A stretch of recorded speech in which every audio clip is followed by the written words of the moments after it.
सो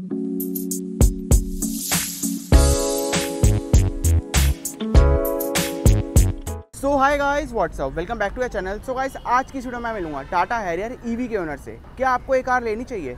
जो भी आपके माइंड में सवाल है ना इस कार के रिलेटेड कि इस कार की रेंज कितनी है, क्या पॉजिटिव है, क्या नेगेटिव है, चार्जिंग टाइम क्या है, आज की इस वीडियो का पूरा देखना, आपके सारे डाउट क्लियर हो जाएंगे। तो मिलते हैं इस कार के ओनर से जो कि हैं गौरव भाई। कैसे हो भाई? बहुत बढ़िया भैया। टाटा हैरियर ईवी क्यों? टाटा की रिलायबिलिटी पे मेरे को विश्वास है। इंडियन कंपनी है तो एक ट्रस्ट अलग बिल्ड हो जाता है, प्लस हैरियर का एक अलग ही फैन बेस है। फिर मेरे पास महिंद्रा थार भी है, होंडा वर्ना भी है, जो ट्रेंडी कार्स हैं, तो उनका एक कलेक्शन रखने का एक अलग ही शौक है, इसीलिए हैरियर ईवी पे। ये न्यूली लॉन्च हुई है मार्केट में, आपको कैसे ट्रस्ट हो गया? क्योंकि ऑलरेडी टाटा सबसे पहले इंडिया में ईवी इंट्रोड्यूस किया था, चाहे टिगोर हो, टियागो, नेक्सॉन हो, पंच हो, तो कभी ऐसे कंप्लेंट्स, कोई इशू, कोई रिलायबिलिटी की दिक्कत सुनने में ही नहीं मिली, इसीलिए टाटा के ऊपर ट्रस्ट था। ये आपकी फर्स्ट ईवी कार है? हाँ, मेरी फर्स्ट ईवी कार है। सेगमेंट में और भी बहुत सारी कार्स हैं, इसी कार को क्यों लिया आपने? एक तो मेरे को प्राइस बहुत अच्छा लगा, कार का जो प्राइस था वो वैल्यू फॉर मनी था। अभी एक अच्छी अगर मैं एसयूवी लेने जाऊं और इस साइज़ की, इस सेगमेंट में लेने जाऊं तो अप्रॉक्सीमेटली 30 लाख रुपीज़ की आती है। पर इस वेरिएंट में जितने फीचर्स हैं, जो सब कुछ है, वो मेरे को एक बहुत बजट फ्रेंडली लगा। मतलब ये प्राइस रेंज मेरे लिए काफ़ी अच्छा था कि इस प्राइस में एक ऐसी एसयूवी इंट्रोड्यूस हुई है जिसका प्राइस बहुत सही है, तो वो मुझे वर्दी लगा। प्लस इसकी जो रेंज है 627 कंपनी क्लेम कर रही है, वो भी बहुत अच्छी। और मैंने सुना, देखा, मैंने इवन कार ड्राइव भी करी, तो मुझे एक्सपेक्टेड है कि 500-525 ये देगी इजीली। अब मैं आपको ऑनेस्टली बताऊं तो मेरे फादर का भी एक ड्रीम था कि घर में काफ़ी बड़ी एसयूवी हो। हालांकि मेरे पास सेडान रही, हैचबैक रही, पर एक एसयूवी उनका ड्रीम था, तो मेरे लिए वो एक उनका ड्रीम कम ट्रू वाला भी था। तो मैं काफ़ी खुश था इसे बुक कराते हुए भी, और मल्टीपल थॉट्स थे। हालांकि घर वाले कह रहे थे बजट ना आउट हो या परेशानी ना हो, पर मेरे माइंड में दो चीज़ें क्लियर थी कि भाई एक तो खुद की भी चॉइस है, प्लस मेरे फादर का भी एक वो था, तो दोनों चीज़ें इकट्ठी फुलफिल होती हैं। तो फिर मेरे को था कि हाँ ठीक है, ले। फ्रेंड्स एंड फैमिली का कैसा रिएक्शन रहा? वो लोग तो बहुत खुश, बहुत खुश, सब लोग मतलब काफ़ी सरप्राइज हुए। हालांकि मैंने किसी को बताया नहीं था एक्सेप्ट अपने ब्रदर को, या एंड मदर को भी बिल्कुल एंड मोमेंट पर जब डिलीवरी लेने जा रहे थे तब बताया। तो सब लोगों के लिए बहुत सरप्राइजिंग था। इतने कॉल्स, इतने मैसेजेस, सब लोग बहुत खुश कि हैरियर लिया। मतलब हैरियर की एक अपनी इंडिविजुअलिटी है कि भाई ये कार, आप रोड प्रेजेंस इसका है या सब कुछ है, वो बहुत तगड़ा है, बहुत ज़बरदस्त है। इसकी ऑलरेडी अवेलेबिलिटी है ही नहीं। मतलब जहाँ जिस भी शोरूम से पूछो, हर कोई 2 महीने 1.5 महीने का टाइम एटलीस्ट मिनिमम आज की टाइम में भी मैं अभी बुक कराऊँ तो भी इतना ले रहा है। मैंने बुक कराई थी जब ये गाड़ी अनाउंस हुई थी, अभी लॉन्च नहीं हुई थी। लॉन्च 2 जुलाई को था और अनाउंस शायद 3 जून को हुई थी, तो मैंने 3 जून की शाम को 4 की मॉर्निंग बुक करा दी थी कि मैं डीलर को वो दे आया था। मैंने कहा ठीक है, लेंगे नहीं लेंगे देखी जाएगी, तो भाई बुकिंग तो कर। ताकि कितना वेटिंग पीरियड उन्होंने तब आपको कहा? मुझे बोला था कि लॉन्च होने के 15-20 डेज़ बाद मिलेगी। अराउंड 10th या 12th को मुझे कॉल आ गया था कि आपकी गाड़ी आ गई है और अब आप डिलीवरी ले सकते हो, जो भी PDI वगैरह प्रोसेस है आप कर लो। अब मुझे लगा कि सर गणेश चतुर्थी पे गाड़ी लेते, लेकिन वो 10-15 दिन दूर थी, तो मुझे भी ऐसा लगा ठीक है अभी गाड़ी ले लेते हैं। अब आ गई है, 10-15 दिन कौन वेट करेगा। और ऑब्वियसली हर किसी के लिए कार लेने की एक्साइटमेंट सुपर वो होती है, कि लड़कों के लिए खासकर। फिर वो कहते हैं कोई नहीं, सारे दिन शुभ हैं। तो अब आप बिलीव करोगे ऐसे सर्कमस्टांसेस बनते रहे, ऐसे इश्यूज़ होते रहे, मैं गाड़ी ही नहीं ले पाया। रोज़ कभी किसी वजह से डिले हो रही है, कभी कोई इशू आ रहा है, कभी कुछ, मतलब डेली डिले हो रहा है। कभी घर में कोई अवेलेबल नहीं है, कभी कुछ ना कुछ, डेली ऐसा डी होता रहा। एक बार बैंक का इशू आ गया, टेक्निकल एरर आ गया, जिस दिन सैंक्शन आना था लोन का, तो कार ही ना हो। फिर फाइनली जिस दिन गणेश चतुर्थी थी उससे एक दिन पहले मैं ऐसे मंदिर में खड़ा हुआ था। मैं रात को ना गणेश जी लेके आया जैसे घर में स्थापना करने के लिए, तो मैं हाथ जोड़ के जैसे वो करने लगा ना, तो मुझे पता नहीं एक आवाज़ सुनाई दिया मेरे अंदर, मतलब विस्पर सा हुआ साउंड का, तो कितनी कोशिश कर ले होगा वही जो मैं चाहता हूँ। और मुझे लगा भाई कल सुबह सब कुछ क्लियर हो जाएगा और डिलीवरी हो जाएगी। और आप बिलीव नहीं करोगे, गणेश चतुर्थी वाले दिन सुबह स्थापना हुई, पूजा हुई, सब कुछ हुई, 2-3 बज गए घर में फ्री होते होते। मेरे पास शाम को 6:30 बजे शोरूम से कॉल आ गया, आपकी गाड़ी फाइनल रेडी है, आप ले जाओ डिलीवरी के लिए। सारा सब कुछ मतलब फॉर्मेलिटीज़ पूरी हो गई हैं। तो मुझे एक विश्वास ना वहाँ से ये हो गया कि ये बात बिल्कुल फैक्ट है कि ये सारी चीज़ें जो प्लानिंग होती है ना, ये हमारी कुछ नहीं होती। हम कहते हैं मेहनत हमारी है, मैंने गाड़ी खरीदी, लेकिन ऊपर वाले की विश होती है कि कोई चीज़ आए। जो उस टाइम आपका रिएक्शन होगा वो, और जो फीलिंग आपकी उस टाइम पे, शायद ज़्यादा मैं खुश होने के साथ साथ एक वो खुशी वाले आंसू ऐसे हो गया था कि भाई सच में भगवान है, कोई मतलब कोई ऐसा डिवाइन पावर है ऊपर जो सारी चीज़ें प्लान करता है, और वो कहता है कि जैसा मैं चाहूँगा वैसा ही होगा, तू खोल ले, कोशिश कर ले जितनी तूने करनी है। 12 दिन आपने बहुत ट्राई करी होगी। अरे बिल्कुल, मतलब 12 दिन में मैं 7 दिन ऑफिस नहीं किया, मैं बताऊँ आपको क्लियरली। 7 दिन मैं ट्राई कर रहा हूँ, कभी PDI वाले को फ़ोन कर रहा हूँ, भाई कहाँ है, कब आएगा। वो जिस दिन आया उसने सारी फ़ोटोज़ क्लिक करी, जैसी अपलोड हुई उनके सर्वर में कोई इशू आया, उसमें कोई किया सायरॉस की फ़ोटोज़ अपलोड हो गई मेरी कार की जगह। वो कहता भैया आज नहीं हो पाएगा, सर्वर इशू है, मना कर रहे कल होगा। तो ना आप देख रहे हो कि अच्छा बिना PDI के मैं कार कैसे लेता, आप इतनी महंगी चीज़ ले रहे हो तो PDI कराना मेरा तो बिलीव है सबसे इंपॉर्टेंट है, PDI होना चाहिए। मैंने कहा भाई ठीक है, फिर अब आज PDI नहीं हुई कल PDI होगी। फिर नेक्स्ट डे PDI होनी थी, वो बंदे का एक्सीडेंट हो गया, आप बिलीव करो आया ही नहीं। वो कहता भैया मेरी बाइक, मतलब उसको कुछ नहीं हुआ, बाइक थोड़ी सी ख़राब हो गई। कहता भैया अब मैं आज नहीं कल ही कर पाऊँगा। सोचो फिर एक दिन डिले हुआ, सब कुछ फाइनल हो गया, बैंक से सैंक्शन हर चीज़ कंफर्म हो गई।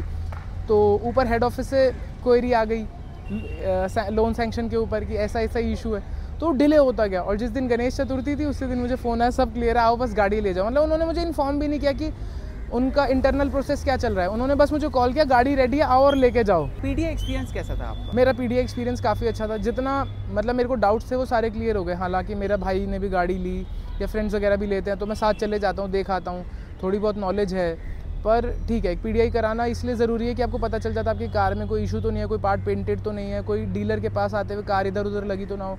और मैंने ना सबसे बड़ी चीज़ ये, मैंने टाटा के पास कार उतरते हुए देखी कंटेनर से, पूरी रैप्ड होती है कार। अब वो नहीं रहा कि कार ऐसी आ रही है, वो पूरी रैप्ड होती है, पूरा ये लोग उसको अनरैप करते हैं, पूरा फैब्रिक से हर चीज़ से बड़ी कवर्ड होती है। साइड में थर्माकोल लगा हुआ होता है हर जगह, ताकि बाय चांस कोई टच भी हो कुछ हो तो निशान कार पे ना आए। तो बहुत अच्छे से कार होती है। आपका टाटा के साथ डिलीवरी एक्सपीरियंस कैसा रहा? अगर आप टाटा कार पूछोगे तो मेरे को अच्छा रहा, लेकिन delivery experience as a showroom की तरफ से मुझे अच्छा, इतना मतलब ओकेश फील हुआ, बहुत ज़्यादा अच्छा नहीं था। मैं एक्सपेक्ट कर रहा था कि एक तो मैंने इतनी महंगी कार ली है तो थोड़ा सा एटलीस्ट थोड़ा सा ग्रैंड होना चाहिए डिलीवरी एक्सपीरियंस, प्लस कस्टमर को ऐसा फील आना चाहिए कि वो एक नई गाड़ी लेके जा रहा है। बहुत नॉर्मल था, बाहर एवरेजली बाहर एक पार्किंग स्लॉट था उनका, वहीं से बस उन्होंने फ़ोटो क्लिक कराई और वहीं से डिलीवरी दी। भाई कब लिया आपने ये कार?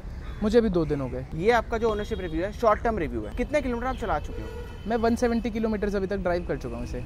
170 किलोमीटर चलाने के बाद आपका कैसा एक्सपीरियंस है? मेरा एक्सपीरियंस 170 किलोमीटर ड्राइव करके काफ़ी अच्छा रहा। मैं इसको बिल्कुल सिटी के हार्ड ट्रैफिक में चलाया, मैं इसको हाईवे पे लेके गया, हाईवे पे मैंने इसको स्पोर्ट्स मोड करके और पूरा एक्सेलरेशन दिया, और इतना पावर था कार संभल नहीं रही थी। प्लस जो स्टेबिलिटी थी वो बहुत अच्छी लगी मुझे। ऑल इन मेरा ड्राइव एक्सपीरियंस काफ़ी अच्छा रहा, चाहे मैंने हाईवे में चलाई, सिटी में चलाई, नॉर्मल रोड्स पे चलाओ, ट्रैफिक में चलाओ, बहुत सही रहा। आप इससे पहले i10 चला रहे हो, i10 ऑटोमेटिक, उसको बेच के आपने सीधा हैरियर EV ले ली, वो कैसे प्लान हुआ? 1 साल पहले तक मैं i10 चलाता था, पूरा दिन सिटी में रहता हूँ। अभी छोटी कॉम्पैक्ट कार सिटी के लिए परफेक्ट है, और ख़ासकर जैसे दिल्ली में ट्रैफिक है या दिल्ली का जैसे माहौल है, या छोटी गाड़ी वो लग जाती है हर जगह। तो पर मेरे को कंफर्ट फील नहीं होता था, सिटिंग पोस्चर अच्छा नहीं था, इश्यूज़ थे, कभी पेन हो रहा है, कभी दिक्कत हो रही है, ट्रैफिक है। तो मैंने सोचा चल भाई अब कार अपग्रेड कर लेते हैं, और ऑफिस के लिए मुझे एक अच्छी कार आने जाने के लिए कंफर्टेबल चाहिए होती है, लॉन्ग ज़्यादा ड्राइव होता है। तो मैंने टाटा पंच देखी, टाटा पंच EV उस टाइम मुझे बेस्ट लगी, लॉन्ग रेंज में 13 लाख रुपए की थी, 425 क्लेम कर रहे थे, मुझे लगा 300 देगी, ठीक है। i10 भी मेरी दिन की 200 किलोमीटर 150 किलोमीटर चलती है, तो मैंने टाटा पंच देखी, मेरा बजट सूट कर रहा था, मुझे था ठीक है i10 बेचूंगा, कुछ पैसे वहाँ से आएंगे, थोड़ी डाउन पेमेंट डालूंगा, थोड़ा लोन करूँगा, ईजी हो जाएगा। टाटा पंच में बैठा, मैंने कहा ये तो i10 जैसी फील आ रही है, सिमिलर वही छोटा छोटा है, खाली अब कार नहीं हो गई है, कुछ चेंज नहीं हो रहा। फिर मैं नेक्सॉन EV में बैठा, मैंने नेक्सॉन EV देखी, मैंने कहा यार ये नेक्सॉन EV कहने को तो मॉडल अपग्रेड हो गया, पर ये तो पुरानी जैसी है, अभी भी सिमिलर ही है। तो मुझे फिर नेक्सॉन EV में, तो मैं 1 साल से प्लानिंग कर रहा था, बस शोरूम जाता रहता था थोड़े थोड़े टाइम में, और फिर सोचता था, फिर कैंसिल कराता था, क्योंकि बजट नहीं अलाउ करता था। अब यार हम लोग एक एवरेज मिडिल क्लास फैमिली से बिलोंग करते हैं, वहाँ पे हर एक गाड़ी के लिए जब आप मॉडल अपग्रेड पे जा रहे हो ना, ऊपर जा रहे हो, मतलब सेगमेंट चेंज कर रहे हो, तो इट मीन्स एटलीस्ट कार की ना 10 to 20% कॉस्ट बढ़ जाती है। जैसे कोई गाड़ी 10 लाख की आपने सेगमेंट चेंज किया तो एटलीस्ट 13-14 की हो जाएगी। तो मेरे लिए अब बजट बढ़ गया। नेक्सॉन EV समझ नहीं है, तब तक विंडसर लॉन्च हो चुकी थी। विंडसर लॉन्च हुई कम किलोमीटर्स, मतलब कम रेंज में थी, वो 330 थी, पर वो कार बहुत अच्छी थी, कंफर्टेबल थी, सब कुछ अच्छा लगा। तो मैंने कहा ठीक है वेट करते हैं अभी, और विंडसर EV का बड़ा बैटरी वर्जन आने का वेट करते हैं। विंडसर EV लॉन्च हुई तो मैं विंडसर EV की जो प्रो सीरीज़ लॉन्च हुई मैं उसको बुक कराने के लिए गया, उसकी 450 किलोमीटर की रेंज थी। तो मुझे भी थोड़ा सा कॉन्फिडेंस ही आया कि मैंने कहा ठीक है 350 अराउंड चलेगी, और प्राइस रेंज भी बड़ा सही था, मतलब 18.5 था, 12-13 का बजट से मैं 15-16 तक आ चुका था, क्योंकि 1 साल भी हो गया था, तो मेरे लिए अब 18.5 अफोर्डेबिलिटी की रेंज में आ गया था। ठीक है कर लेते हैं, लेट्स गो फॉर इट वाला पॉइंट था। इतने में मैंने अभी विंडसर EV बुक कराई थी, 10 दिन बाद हैरियर EV अनाउंस हो गई, और हर जगह र्यूमर्स की भाई 20 से 25 आएगी, 20 से 25 आएगी। अभी ये कार लवर के लिए ना विंडसर, टाटा नेक्सॉन, पंच एक कार है, हैरियर एक इमोशन है यार, वो तो मेरे को वाइब आ गई। मैंने कहा हैरियर ईवी, मैं बहुत ज़्यादा खुश था। मैंने कहा 20 से 25 से तो डेफिनेटली मैं जाऊँगा, पक्का जाऊँगा। लॉन्च हुई तो एडवेंचर लॉन्च हुआ शायद 22.5 का, और एडवेंचर प्लस लॉन्च हुआ एडवेंचर एस करके 23 लाख रुपए का। अब उसमें मुझे फिर फीचर्स मिसिंग लग रहे थे। मैंने कहा मैं 23 स्पेंड कर रहा हूँ, फिर बैटरी पैक भी बड़ा करने का मन कर गया तो 3 लाख रुपए और स्पेंड किए 26-25 की। फिर मुझे ये पसंद आई। 1 महीने तक मैं परेशान हूँ, बजटिंग बना रहा हूँ, कभी इससे पैसे ले, उससे ले, कहीं से अरेंज कर, कैसे कर। मतलब मेरा नेफ्यू ने एक वो छोटा सा पिगी बैंक लिया था, उसके ऊपर ना न्यू कार लिखा था BMW। अभी हर बच्चे का एक सपना है, मेरा भी एक दिन BMW लेनी है। उसमें हम लोग जब पैसे इकट्ठे 500 रुपये, कभी 1000 रुपये, कभी 200 रुपये डालते थे, 1.5 साल से डाल रहे थे, तो 55,000 अराउंड रुपीज़ तो उसमें निकले। ऐसे करते करते कहीं से हमने पैसे इकट्ठे किए, जोड़े, डाउन पेमेंट फाइनली इकट्ठी करी, कुछ अमाउंट का लोन लिया, फिर जाके एकदम श्योर हुए कि नहीं। फिर मेरे भाई का भी कहना ये था कि गाड़ी वो ले जिसको तू ना प्यार से ख्याल से रख पाए, जैसे तू अपनी वरना को रखा, तूने एक बेबी की तरह ट्रीट किया। मतलब मैं उसकी वॉशिंग, आप बिलीव करोगे, खुद करता हूँ उसको बहुत मतलब मैं एक बार कोई मेरा नेबर देख के हंसने लग गया था कि वो मुझे ना कार पे मिट्टी दिख रही थी, तो माइक्रोफाइबर से साफ़ नहीं हुई, तो मैंने अपनी शर्ट उतारी और मैं उससे रब करने लग गया। तो कहने लग गया भाई क्यों इतनी महंगी शर्ट ख़राब कर रहे हैं। मैंने कहा गाड़ी से मुझे ज़्यादा प्यार है, शर्ट नहीं आ जाएगी। तो फिर मेरा हैरियर के लिए आपने 13 लाख की कार से 26 लाख तक अपना बजट एक्सटेंड करा। बजट, मुझे ऐसा लगता है कि अगेन इसमें ना शायद समटाइम्स मेरे फादर की ब्लेसिंग्स है, भगवान का आशीर्वाद है, भगवान की प्लानिंग है। नहीं तो मैं गाड़ी 1 साल पहले ले रहा था, 1 साल तक सोचो डिले होता रहा कि ये मॉडल ले लूँगा, ये आ जाएगा, ऐसा कर लूँगा, वैसा कर लूँगा, ये सब करता रहा। इन हैंड कैश कुछ भी नहीं था, इकट्ठा करता रहा, इधर से उधर से कुछ ना कुछ सेविंग करता रहा। 1 साल पूरे आपने इसकी रिसर्च करी कि कौन सी कार। एग्जैक्टली मैंने ऐसे ही जब सेम अपनी प्रीवियस कार ली थी ना, मैंने ली होंडा वरना थी, पर मैं उसके लिए Audi, BMW, Mercedes, range rover सबकी टेस्ट ड्राइव करके आया। मैंने कहा भाई 50 लाख रुपए की गाड़ी ले रहा हूँ और यहाँ 15 लाख रुपए की गाड़ी ले रहा हूँ, तो एक्सपीरियंस क्या अलग है। नहीं तो होंडा सिटी अवेलेबल थी, कोडा की रैपिड आती थी, फॉक्सवैगन की वेंटो आती थी, लेकिन वो एक्सपीरियंस मुझे मैच नहीं हो रहा था। पर जब मैंने वरना चलाई तो मुझे वो एक्सपीरियंस सिमिलर लगा कि ठीक है, थोड़ा कम है पर वर्थ है कि इस गाड़ी की। तो ऐसे आप सोचो 1 साल तक मैं बस शोरूम्स, कभी किसी कोई कार ड्राइव करके देख रहा हूँ, कभी कुछ, इतना डिस्कशन चल रहा है। सोचो 1 साल से प्लानिंग चल रही है। और आपने अपने आप को मेंटली प्रिपेयर भी करा। एग्जैक्टली मतलब मेंटली यस, मेरे को प्रिपेयर करने के लिए बहुत टाइम लगा, क्योंकि 25-26 लाख रुपए इन्वेस्ट करना एक कार के ऊपर एक बहुत बड़ी अमाउंट है। मतलब कि आप अपनी काफ़ी बड़ी सेविंग्स विड्रॉ कर देते हो। तो मेरे लिए खुद को भी प्रिपेयर करना कि हाँ भाई ये गुड डिसीजन, मतलब गुड टू गो है कि तो इतने पैसे खर्च, उसके लिए भी मुझे बहुत खुद को भी रेडी करना पड़ा कि हाँ ठीक है बहुत, क्योंकि पैसे अरेंज करना, वो सारी चीज़ें करना काफ़ी टफ़ था। अगर मेरे पास इतने पैसे होते तो शायद इतना टफ़ नहीं होता, लेकिन क्योंकि बजट ही 10-12 का था, 10-12 से 26 तक आने में, वो सोचो आपकी कितना बड़ा अमाउंट मुझे अरेंज करना था। तो येस, मेंटली प्रिपेयर करने में मुझे बहुत एफर्ट्स लगे। आपने 26 लाख रुपीज़ स्पेंड करें टाटा हैरियर ईवी पे, आपको फिट एंड फिनिश कैसी लगी? मुझे इसकी फिट एंड फिनिश अच्छी लगी, पर अगर मैं कंपैरेटिवली देखूंगा, जैसे मेरे पास होंडा वरना है तो उसके कंपैरेटिवली थोड़ी सी कम लगी। हालांकि इसकी बिल्ड जो है वो काफ़ी स्ट्रॉन्ग है, जैसे इसका प्लास्टिक है सब काफ़ी स्ट्रॉन्ग है, वही अपना टाटा का लोहा तो मजबूत ही है, तो ऐसी काफ़ी हैवी कार है। लेकिन फिट एंड फिनिश थोड़ी सी मुझे कंपैरेटिवली कम लगी एज़ कम्पेयर टू जो मेरी प्राइस के हिसाब से एक्सपेक्टेशंस थी। भाई आपको 2 डेज़ हो गए इस कार को चलाते हुए, आपको कंफर्ट कैसा लगा इस कार में? कंफर्ट बहुत ज़्यादा है। मतलब इसकी इंडिविजुअल सस्पेंशन सेटअप है, तो आप बिलीव नहीं करोगे कि खड्डे तो फील ही नहीं हो रहे। मतलब अगर यहाँ पानी का ग्लास रखा है ना, और अगर कोई नॉर्मल कार है तो पानी बाहर गिर जाएगा, और ये इजीली बम्प्स को मतलब इग्नोर करती है। मुझे फील ही नहीं हो रहा रोड पे खड्डा है। वो तो मैं आपको एक्सप्लेन नहीं कर सकता कि राइड क्वालिटी तो नॉर्मल हैरियर डीजल की और हैरियर ईवी में ही बहुत बड़ा डिफरेंस है, क्योंकि इंडिविजुअल सस्पेंशन सेटअप की वजह से काफ़ी इम्प्रूव्ड है। और ये एक ईवी कार है, जब आप चला रहे होते हो तो आपको रोड नॉइस आती है अंदर कैबिन में? नहीं, बिल्कुल भी नहीं। मतलब मुझे इवन बाहर निकल के ऐसा लगता है कि संसार में भाई कितना शोर है तो अंदर बैठ के ऐसा फील होता है कि मेरे अंदर भी शांति है। यही चीज़ आपको वरना में नहीं मिलती होगी, आपकी जो वरना है। हाँ, वो मुझे थोड़ी सी बाहर नॉइजी फील होती है, क्योंकि end of the day engine है, इंजन की भी एक अपना थोड़ा सा साउंड तो अंदर आता ही है, प्लस वाइब्रेशन है। और टाटा का लोहा भाई वो इतना मजबूत है, इतना मोटा, इतना भारी है कि बाहर तो एकदम नॉइस कैंसिलेशन है। गौरव भाई आपको स्क्रीन का रिस्पॉन्स कैसा लगा? स्क्रीन का रिस्पॉन्स काफ़ी अच्छा लगा। मतलब कभी भी लैग नहीं कर रही है, कोई भी इशू नहीं है, बहुत स्मूथ चल रही है। हालांकि टाटा में जैसे पहले मैंने सुना था ऐसे कि जब पुरानी स्क्रीन आती थी जो इनकी 6 इंचेस की थी, जब नेक्सॉन में या टियागो में आई थी, वो काफ़ी लैग करती थी। पर अभी मैं डायरेक्टली हैरियर पे आया तो इसकी स्क्रीन बिल्कुल लैग नहीं करती। फिर HD डिस्प्ले है, जैसे कि अभी तो इसके टॉप मॉडल में इवन OLED स्क्रीन है, वो एज टू एज है और वो बहुत सुपर ऑसम है। पर लेकिन उसके कंपैरेटिवली अगर मैं इसको देखूंगा तो बिल्कुल कोई लैग नहीं है। ये सारा मतलब बहुत अच्छा चलती है इसकी स्क्रीन, 360 कैमरा, इसमें JBL मोड है। सबसे बड़ी बात यह है कि इसके अंदर 9 स्पीकर सेटअप है JBL का और एक सबवूफर है, पूरा डीजे बन जाता है। मैं आपको लिटरली बता रहा हूँ, ऐसा लगता है कि जैसे आउट मार्केट साउंड सिस्टम लगवाया हुआ है और इतना अच्छा चलता है, इतना अच्छा बेस है, इतना अच्छा ट्रिबल है, बहुत एक्सट्रीम, तो मज़ा आता है। मतलब सारी चीज़ें up to the market, 360 camera हो गया, सब कुछ स्क्रीन के अंदर है इनबिल्ट और बटन्स भी हैं। तो अगर आपको स्क्रीन यूज़ करने का शौक है तो आप स्क्रीन से करो, कोई लैग नहीं, कुछ नहीं। ये देखो मैं ऊपर आया, मुझे 360 करना है, ये देखो 2D साइड कैमराज हैं, बहुत सही है। ये चीज़ इन्होंने स्क्रीन के अंदर भी दी और बटन्स में भी दी, तो ये बहुत अच्छा लगा। लैग वगैरह तो कुछ है ही नहीं। स्टीयरिंग का रिस्पॉन्स कैसा लगा आपको? एक तो नॉर्मली स्टीयरिंग बहुत मक्खन है, ऐसा लगता है कि इतना सॉफ्ट स्टीयरिंग है कि अगर ऐसे हाथ रख के मैं थोड़ा सा वेट डाल दूं तेज़ तो पूरा ऐसे घूम जाएगा, इतना सॉफ्ट स्टीयरिंग है। और अगर भाई कार ड्राइव करते हुए हाई स्पीड के ऊपर सबसे बड़ी बात मेरा बिलीव है, स्टीयरिंग कंट्रोल तब बिलीव होता है जब आप हाई स्पीड पे स्टीयरिंग को होल्ड करो।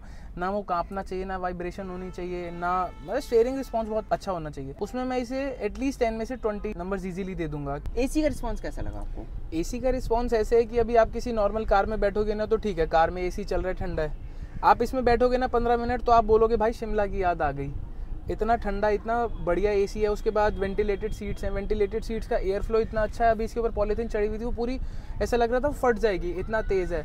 प्लस मेरी साइड मेमोरी सीट्स हैं जो ऑटोमेटिकली आगे पीछे हो जाती है, और वो दोनों में पावर सीट्स हैं दोनों, तो बहुत सही लगता है। मतलब जो को पैसेंजर बैठता है ना उसको ऐसा लगता है कि वो सीरियसली किसी एक लग्जरी कार में बैठा है, रेंज रोवर या ऐसी कार में ही है फीचर्स।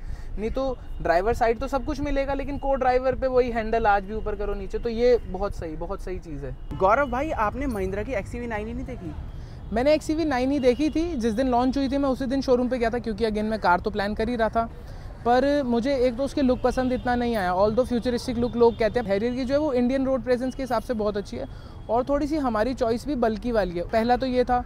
दूसरा मुझे ये था कि उसकी जो बैक सीट में अगर आप कभी नोटिस करोगे ना बैठ के, तो पाँव हल्के से ऊपर हो जाते हैं, क्योंकि उसका बैटरी पैक कुछ इस तरीके से पोजिशनिंग होगी कि पैर थोड़े से अंडर थाई सपोर्ट कम हो जाता है। हालांकि उसमें स्पेस थोड़ा सा ज़्यादा है, वो इससे लंबी है, हल्की सी लंबी है, शायद 100 mm या 200 mm जितनी लंबी है। सेकंड रीज़न मैं आपको एक्सप्लेन करता हूँ। उसका पैक 3 वेरिएंट है जिसके साथ 79 kWh बैटरी है, वो 33 लाख रुपए का है। आप सोचो 33 और 26 कितना डिफरेंस आ गया, ऑलमोस्ट 7 लाख रुपए का फ़र्क है, सेम बैटरी पैक मिल रहा है। अब क्या किया, हैरियर आया तो महिंद्रा ने साथ पैक 2 लॉन्च किया। मैंने सोचा चल एक बार पैक 2 देख के तो है, वो भी 3 लाख रुपीज़ एक्सपेंसिव है और फीचर्स इससे ज़्यादा नहीं है, मतलब इससे कम है।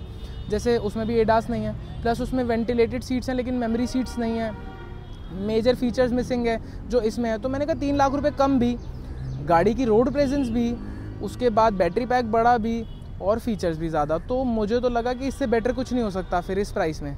भाई आपने 26 लाख रुपये स्पेंड करें, आपको क्या लगा कि इसमें ये फीचर होना चाहिए इसमें? मैंने 26 नहीं स्पेंड किए, एक्चुअल में 27 किए। मैंने इस पर PPF भी करवाई है। ऑल्दो मैं कार लवर हूँ तो शुरू से मेरी सारी कार्स के ऊपर PPF रही है। हालांकि किसी ने एक मेरी PPF डैमेज कर दी थी इंटेंशनली, तो मैंने फिर से PPF करवाई थी।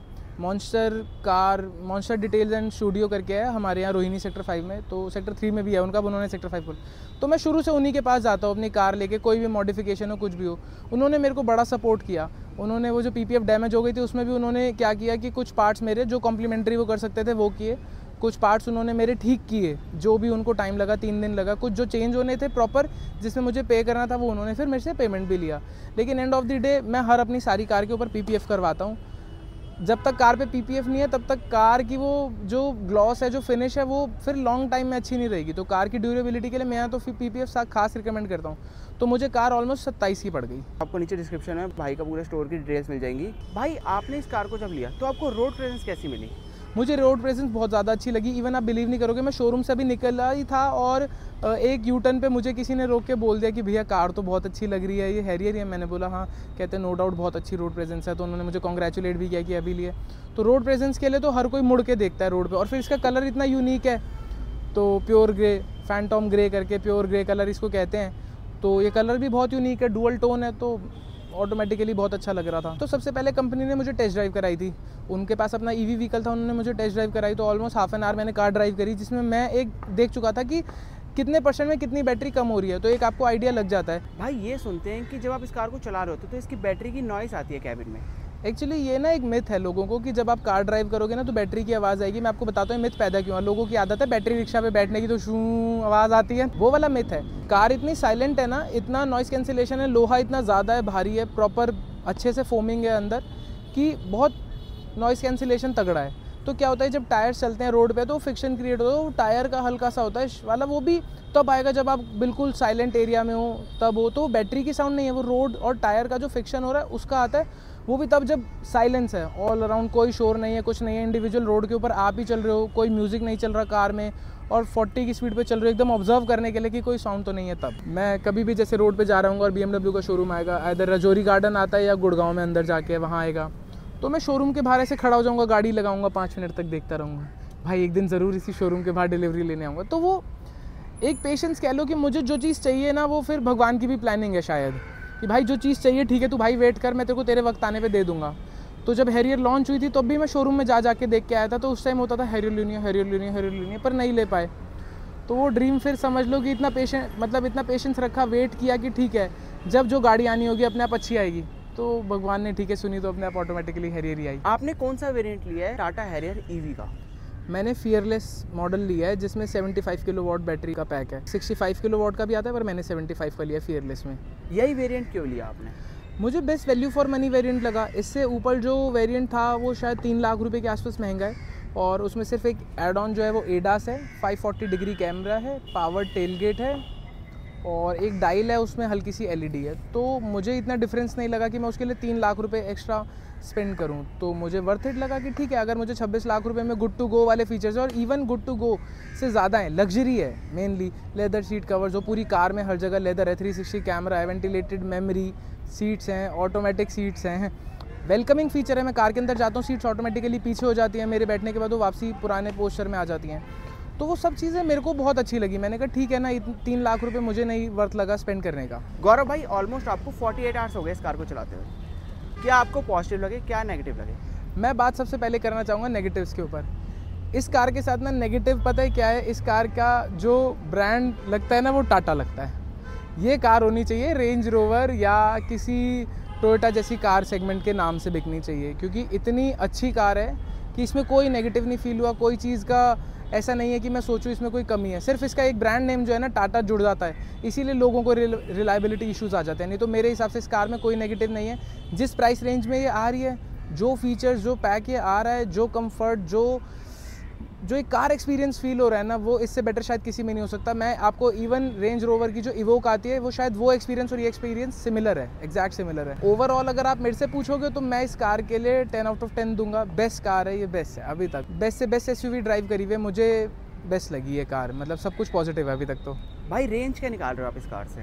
मैंने अभी इसको देखा है ऑलमोस्ट 500 के आसपास ये रेंज दे रही है अगर 0 to 100 के हम कैलकुलेट करेंगे।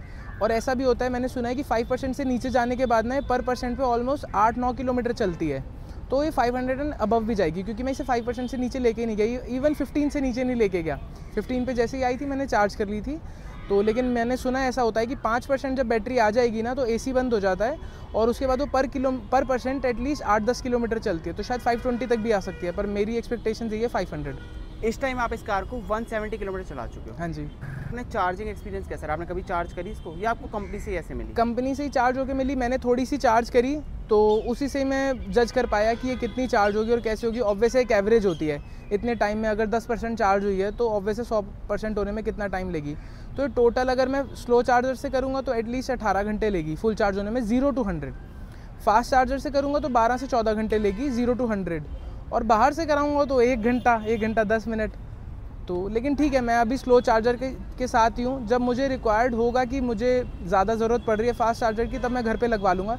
फ़िलहाल मैंने चार्जर नहीं लिया। मैं 65 किलोवाट की जगह वो जो 50-60,000 एक्स्ट्रा थे ना चार्जर के पे करने थे, वो मैंने अपना बैटरी पैक अपग्रेड कर लिया कि मैंने 75 ले लिया। 65 और 75 में 1 लाख का डिफरेंस था। जो चार्जर है कंपनी से वो 60,000 का है, तो मैंने कहा ठीक है चार्जर जब चाहिए होगा फास्ट चार्जर तब ले लेंगे, फिलहाल बैटरी पैक अपग्रेड करते हैं। भाई आप मेरे को बता रहे थे कि जो इसके साथ आपको नॉर्मल चार्जर मिला है उसमें कुछ इशू आ रहा है जब आप कार लेके आए घर? इशू ये आ रहा है कि जब मैंने कंपनी में देखा तो चार्ज हो रहा था, वो सब कुछ चेक करा के देते हैं। फिर मैंने घर आके चार्जिंग पे लगाया तो चार्ज नहीं हो रहा था। मैंने कहा पता नहीं ऐसा क्या इशू है। फिर मैं अपने ऑफिस गया, मैंने वहाँ भी ट्राई किया, मुझे बिलीव नहीं हुआ। फिर मैंने किसी और के चार्जिंग पॉइंट पे भी ट्राई किया, वहाँ भी नहीं हो रहा था।